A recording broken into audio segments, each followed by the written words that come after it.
Good morning, I'm Gerhard Mathangani with today's Sports Brief. It has been a great basketball season at Alabama. Later today, the Crimson Tide women's team will take the court for round 2 of the NCAA tournament.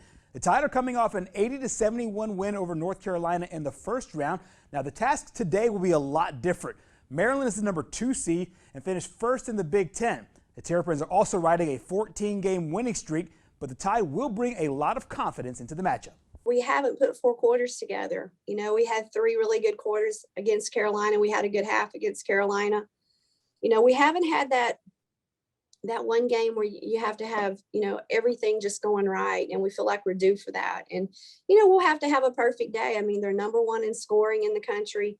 They're number 1 in assist turnover ratio. They're number 3 in free throws.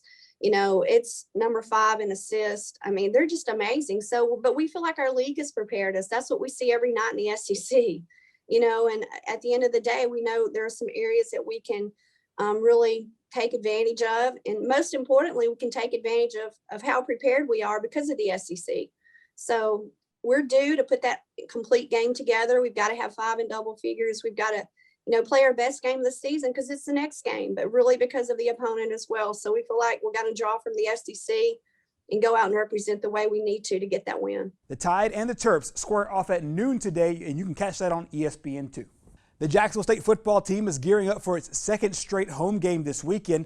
The Gamecocks will face Austin Peay on Sunday, and they'll look to remain undefeated in spring ball and continue the longest winning streak in the country.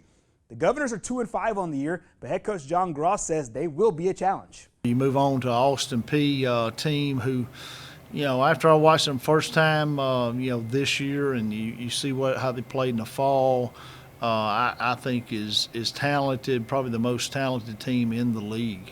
So they're a dangerous team. So they played some really close ball games the last 2 weeks. Winning the double overtime against SEMO, and then losing a close one yesterday against Martin. So we've got a work cut out for us this week, and then you're dealing with spring break. I mean, that's some of the things you had never factored in.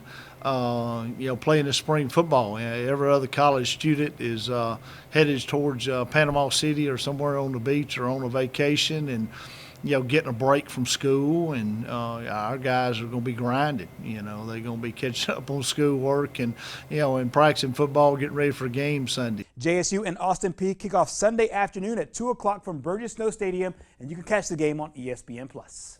And that's your Sports Brief this morning. Our program continues next.